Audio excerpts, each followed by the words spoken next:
తెలుగు రాష్ట్రాల్లో తెలుగు ప్రజలే కాక ప్రపంచ దేశాలలో ఉండే భారతీయులందరూ కూడా క్రికెట్లో సిద్ధహస్తుడు టాప్ క్రికెటర్ అంబటి రాయుడు యొక్క రాజకీయ ప్రయాణం గురించి నిశితంగా పరిశీలిస్తున్నారు. అంబటి రాయుడు ఆయన ఒక స్టార్ క్రికెటర్. అనేక మంది కోట్లాది మంది క్రికెట్ అభిమానుల హృదయాల్లో స్థానం పొందాడు. తన ఆటతో ప్రజల యొక్క మనస్సులు గుండెలు గెలుచుకున్న అంబటి రాయుడు మళ్ళీ ప్రజల హృదయాలను గెలుచుకుని ప్రజాప్రతినిధిగా ప్రయాణం సాగించాలనే నిర్ణయానికి వచ్చి డిసెంబర్ 28న జగన్మోహన్ రెడ్డితో వైఎస్ఆర్సీపీ పార్టీ కండువా వేయించుకొని ఆ పార్టీలో చేరటం జరిగింది. వారం రోజులు తిరక్కముందే వైఎస్ఆర్సీపీ పార్టీ యొక్క వ్యవహార శైలి, వాళ్ళ పద్ధతులు, పార్టీలో చేరకముందు వాళ్ళ ప్రవర్తన ఎలా ఉంటుంది, చేరిన తరువాత ఎలా ఉంటుందని గమనించి, బాబోయ్ ఈ వైఎస్ఆర్సీపీ పార్టీతో నేను ఏగలేను, వీళ్ళు నాకు గుంటూరు లోక్సభ సీట్ ఇస్తారనుకున్నాను, గుంటూరు లోక్సభ కాదు, నరసరావుపేట లోక్సభ కాదు, నన్ను ఏకంగా కృష్ణానదిని దాటించి అంతర్జిల్లా బదిలీలాగా నన్ను వెళ్ళి మచిలీపట్నం లోక్సభకు పోటీ చేయమంటున్నారన్నాడు. ఈయనది గుంటూరు జిల్లా వాసి. ఆయన గుంటూరు పార్లమెంటుకు కానీ గుంటూరు పార్లమెంటు పరిధిలో ఉండే ఒక నియోజకవర్గం నుంచి శాసనసభకు పోటీ చేయాలనే ఆలోచనలో ఉన్నాడు. తన అభిమానులు, సహచరులు వాళ్ళందరితో కలిసి అనేకమైన విద్యా సంస్థలు, స్కూళ్ళు, సామాజిక కార్యక్రమాలు, క్రీడలను ప్రోత్సహించే కార్యక్రమాలు, టోర్నమెంట్ల దగ్గరికి వెళ్ళి వీక్షించడం, ఇలాంటి కార్యక్రమాలు చేసిన అంబటి రాయుడికి వారం రోజుల్లోనే వైఎస్ఆర్సీపీ పార్టీ రుచి తెలిసి ఇంకా నేను దీంట్లో కొనసాగలేనని చెప్పి వైఎస్ఆర్సీపీ పార్టీకి రాజీనామా చేశాడు. చేసి నేను రాజకీయాల్లో ఉంటే నాకు క్రీడలకు ఇబ్బంది వస్తుంది, నేను క్రికెట్ మ్యాచ్ల్లో పాల్గొనాలంటే రాజకీయంగా ఆ రాజకీయమే నాకు అవరోధం కాబోతుంది, అందుకే నేను రాజీనామా చేశానని అడ్డం చెప్పినా మళ్ళీ అంబటి రాయుడు వచ్చి తాడేపల్లిలో పవర్ స్టార్ పవన్ కళ్యాణ్తో కూర్చుని ఏకాంతంగా 2 గంటల పాటు చర్చించారు. అక్కడ చర్చల్లో సారాంశం బయటకు వచ్చింది ఏంటంటే, పవన్ కళ్యాణ్ జనసేన పార్టీలో చేరమని కోరినట్టు, జనసేన పార్టీలో చేరితే ఒక 2 నియోజకవర్గాలు ప్రతిపాదన వచ్చినాయి. ఒకటి కృష్ణా జిల్లాలో అవినిగడ్డ శాసనసభలో పోటీ చేయటం అనే అంశం. ఈ అవినిగడ్డ నియోజకవర్గం గతంలో గుంటూరు జిల్లాలో తెనాలి పార్లమెంట్ ఉన్నప్పుడు తెనాలి పార్లమెంట్లో ఉండేది అవినిగడ్డను, ఇంకో నియోజకవర్గం ఉండేది నిడుమోలని. అక్కడ ఆ తెనాలి పార్లమెంట్లో 5 అసెంబ్లీలు గుంటూరు జిల్లాకు చెందినవి, అవినిగడ్డ, నిడుమోలు 2 కృష్ణా జిల్లాకు చెందిన 7 అసెంబ్లీల్లో ఆ తెనాలి పార్లమెంట్ ఉండేది. ఆ విధంగా అవినిగడ్డ నియోజకవర్గం గుంటూరు జిల్లా అవినాభావ సంబంధం ఉంది. మధ్యలో ఏరే అడ్డం, కృష్ణా జిల్లా, కృష్ణా నదే అడ్డం. బ్రిడ్జి దాటితే రేపల్లె నియోజకవర్గం, రేపల్లె నియోజకవర్గం గుంటూరు జిల్లా, అప్పట్లో తెనాలి పార్లమెంట్ నియోజకవర్గంలో ఉండేది. కనుక అవినిగడ్డ నియోజకవర్గం వాళ్ళకి గుంటూరు జిల్లాతో అవినాభావ సంబంధం ఉంది. అక్కడుండే ఆ బ్రిడ్జిని పులిగడ్డ పెనుమూడి వారధి అంటారు. ఆ పులిగడ్డ పెనుమూడి వారధి కూడా చంద్రబాబు నాయుడు యొక్క పట్టుదలతోనే కృష్ణా గుంటూరు జిల్లాల మధ్య ఆ వారధి, ఆ బ్రిడ్జ్ అనేది ఏర్పడిందనేది ఇరు జిల్లాల ప్రజలకు కూడా తెలుసు. అవినిగడ్డ నియోజకవర్గంలో కాపు సామాజిక వర్గం వారు అత్యధికంగా ఉంటారు. ఏ పార్టీ అయినా, అది కాంగ్రెస్ అయినా తెలుగుదేశం అయినా, కాపు సామాజిక వర్గం వారే గెలుస్తారు. గతంలో సింహాద్రి సత్యనారాయణ ఆయన ఆ నియోజకవర్గానికి ప్రాతినిధ్యం వహించారు తెలుగుదేశం పార్టీ తరపున. తదుపరి తెలుగుదేశం పార్టీ తరపున అంబటి బ్రాహ్మణయ్య, ఆయన తెలుగుదేశం పార్టీ. ఇక కాంగ్రెస్ పార్టీ తరపున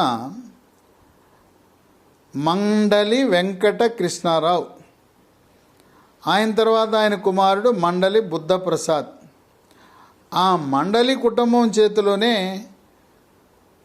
ఈ నియోజకవర్గం ఎక్కువగా కాంగ్రెస్ ప్రజాప్రతినిధులుగా గెలవటం జరిగింది. పైగా అవినిగడ్డలో గెలిచిన వాళ్ళ సెంటిమెంట్ ఏంటంటే, అవినిగడ్డ గెలుపు, అవినిగడ్డలో గెలిస్తే రాష్ట్రంలో ప్రభుత్వం ఏర్పడుతుంది, ప్రభుత్వం ఏర్పడితే అవినిగడ్డ నుంచి పదవి గ్యారంటీ, మంత్రి పదవి గ్యారంటీ. ఎందుకంటే కాంగ్రెస్లో గెలిచిన మండలి వెంకట కృష్ణారావు ఆయన ఉన్నంతకాలం మంత్రి, ఆయన కుమారుడు బుద్ధప్రసాద్ గెలిచినంతకాలం మంత్రి. మొన్న కూడా 2014లో తెలుగుదేశం పార్టీ తరపున గెలిస్తే డిప్యూటీ స్పీకర్ అయ్యాడు, అది కూడా క్యాబినెట్ హోదానే. అట్లాగే తెలుగుదేశం పార్టీ తరపున గెలిచిన సింహాద్రి సత్యనారాయణ, ఆయనకు కూడా మంత్రివర్గంలో స్థానం లభించింది. ఇక అవినిగడ్డలో ప్రస్తుతం వైఎస్ఆర్సిపి పార్టీ తరపు నుండే సింహాద్రి రమేష్ అంత బలమైన నాయకుడు కాదు.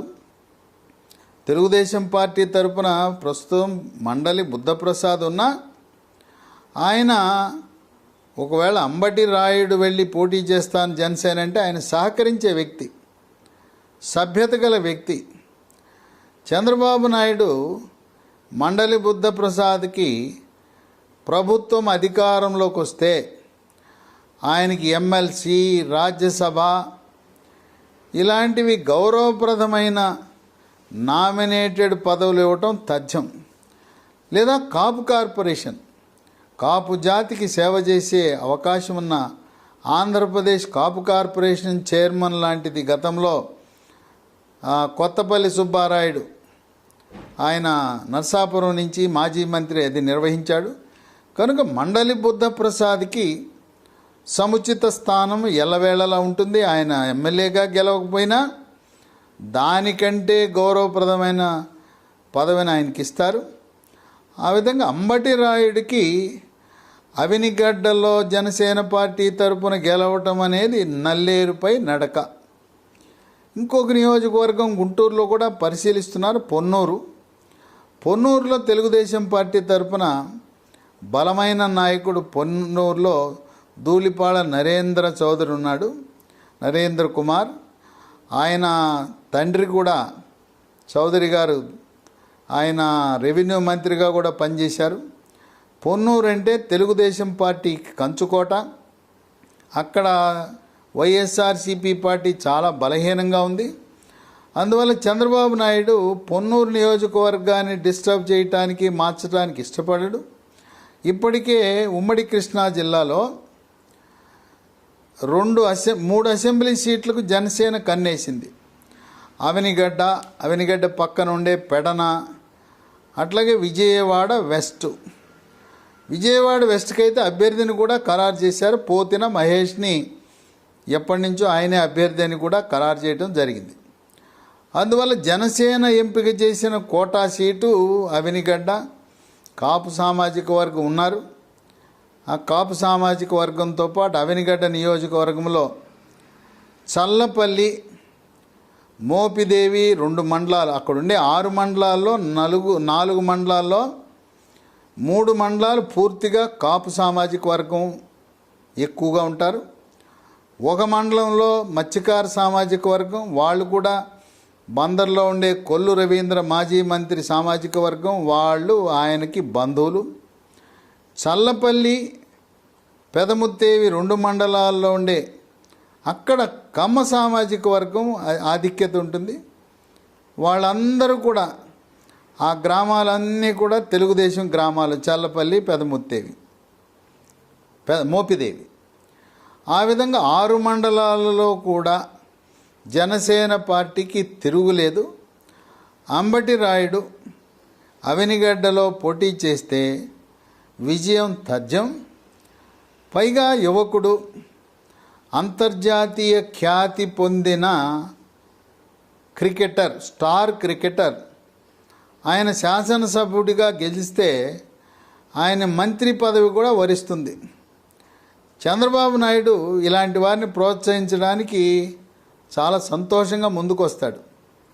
ఎందుకంటే చంద్రబాబు నాయుడు విశాఖపట్నంలో స్పోర్ట్స్ యూనివర్సిటీ, క్రీడా యూనివర్సిటీని ప్రారంభించాలని 300 ఎకరాల భూమిని కూడా కేటాయించడం జరిగింది. ఆయనకి క్రీడా యూనివర్సిటీ, క్రీడల పట్ల చంద్రబాబు నాయుడు ముఖ్యమంత్రిగా ఉన్నప్పుడు హైదరాబాద్ నగరంలో ఏషియన్ గేమ్స్ నిర్వహించిన ఘనత ఉన్నది.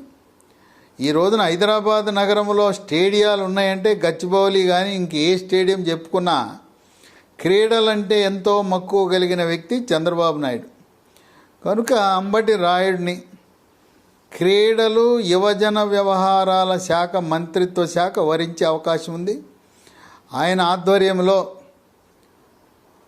ఈ స్పోర్ట్స్ యూనివర్సిటీ, క్రీడా యూనివర్సిటీ విశాఖపట్నం రూపుదిద్దుకోవటం, ఏ విధంగా హైదరాబాద్ నగరంలో అంతర్జాతీయ ప్రమాణాలతో రేపు ఒకవేళ భారతదేశం ఒలింపిక్స్ను నిర్వహించిన ఆంధ్రప్రదేశ్ రాష్ట్రంలో కొన్ని క్రీడలను అంతర్జాతీయ ప్రమాణంలో నిర్వహించడానికి కావలసిన మౌలిక సదుపాయాలు ఏర్పాటు చేయటానికి అంబటి రాయుడు లాంటి క్రీడాకారుడు ఒక మంత్రివర్గంలో మంత్రిగా ఉండటం, క్రీడా రంగానికి అదొక గౌరవంగా భావించడం. పైగా ఈ రోజున ఎన్నికలు జరుగుతుంటే, ఎలక్షన్ జరుగుతుంటే అందరూ క్రికెట్ చూస్తారు, ఓటుకి వెళ్ళరు. అంటే మక్కువ, మోజు ఎంత క్రికెట్పై ఉందో మనకు అర్థమవుతుంది. అందువల్ల అంబటి రాయుడిని ప్రోత్సహించి రాజకీయాల్లో మంత్రిగా పెడితే ఆయన ఉండటం వల్ల జనసేన, తెలుగుదేశం పార్టీ కూటమికి ఈ రోజున ఉన్న పళంగా గ్రాఫ్ పెరగటం, దాదాపు ప్రతి నియోజకవర్గంలో ఆయన వల్ల రాని ఓట్లు ఒక 3-4% ఓట్లు అధికంగా వచ్చే అవకాశం కనపడుతుంది. కనుక రాజకీయంగా బలపడటానికి అంబటి రాయుడిని పదవిచ్చి ప్రోత్సహించడం ద్వారా చంద్రబాబు నాయుడు, జనసేన పార్టీ ఇద్దరు కూడా ఈ రోజున 2024లో జనసేన, తెలుగుదేశం పార్టీ గెలిచింది అంటే అది కాపు జాతి ఆంధ్రప్రదేశ్ రాష్ట్రమంతా ఒకే మాట, ఒకే బాటగా 2014లో ఏ విధంగా కంకణబద్దులై జనసేన, తెలుగుదేశం, బీజేపీ ఒకే కూటమిగా ఏర్పడి చంద్రబాబు నాయుడిని ముఖ్యమంత్రి చేశారో అదేవిధంగా ఆనాటి ఫలితాలు పునరావృతమై ఆంధ్రప్రదేశ్ రాష్ట్రంలో జనసేన, తెలుగుదేశం పార్టీ విజయం సాధించి అంబటి రాయుడికి అవినిగడ్డలో పోటీ చేసి గెలిస్తే ఆయనకి క్యాబినెట్లో ఒక స్థానం పదిలంగా ఉంటుందని రాజకీయ విశ్లేషకులు భావిస్తున్నారు. ఇదిలా ఉంటే ప్రస్తుతం అవినిగడ్డని కృష్ణా జిల్లా మచిలీపట్నం నియోజకవర్గంలో దాన్ని కలపటం జరిగింది.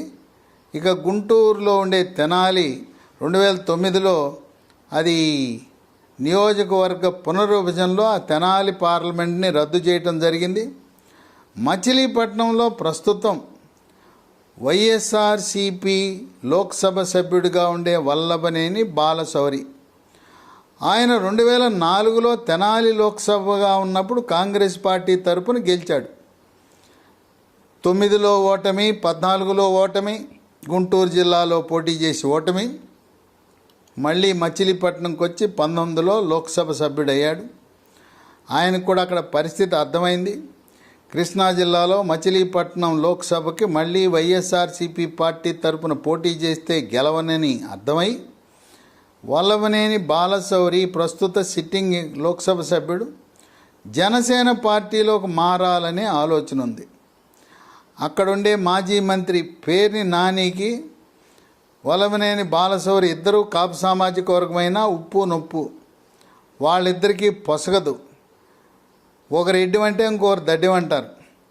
ఒకానొక సందర్భంలో వల్లభనేని బాలశౌరి ఆయన లోక్సభ సభ్యుడిగా అక్కడికి వస్తానంటే పేర్ని నాని స్థానిక శాసనసభ్యుడు అనుమతి లేకుండా మీరు ఎలా వస్తారని కొంతమంది నాయకులు ప్రశ్నించిన పరిస్థితి. అందువల్ల వల్లభనేని బాలశౌరి పార్టీ మారి జనసేన తరపున మచిలీపట్నం లోక్సభ నుంచి పోటీ చేసిన ఆశ్చర్యం లేదు. మచిలీపట్నం లోక్సభకు కూడా ఎక్కువసార్లు ఏ రాజకీయ పార్టీ అయినా కాపు సామాజిక వర్గం వాళ్ళే గెలవటం జరిగింది. తెలుగుదేశం పార్టీ తరపున అంబటి బ్రాహ్మణయ్య, అలాగే కాంగ్రెస్ పార్టీ తరపున బాడిగ రామకృష్ణ, ఈయన ప్రస్తుతం వల్లభనేని బాలశౌరి. ఇక్కడ కాపు సామాజిక వర్గం ఓట్లు మచిలీపట్నం లోక్సభ పరిధిలో దాదాపు 4 లక్షలు ఈ కాపు ఓట్లు ఉండటం వల్ల రాయుడికి కలిసి వచ్చే అంశం. వల్లభనేని బాలశౌరి కూడా లోక్సభ సభ్యుడిగా జనసేన పార్టీ తరఫున పోటీ చేస్తే మరింత కలిసి వచ్చే అంశం. ఏదేమైనా క్రికెట్ అభిమానులందరూ మా రాయుడు రాజకీయాల్లో రాణించాలి, క్రికెట్లో ఏ విధంగా విజయాల బాటలో నడిచాడో అదేవిధంగా రాజకీయాల్లో కూడా రాణించాలి, మంత్రిగా మా రాయుడిని చూడాలనే సంకల్పంతో ఉన్న తరుణంలో ఇంకా నిర్ణయం తీసుకోలేదు. త్వరలో అంబటి రాయుడు జనసేన పార్టీలో చేరతాడనే ఊహాగానాలు ఉన్నాయి. వేచి చూద్దాం అంబటి రాయుడి యొక్క ప్రయాణము ఎటో.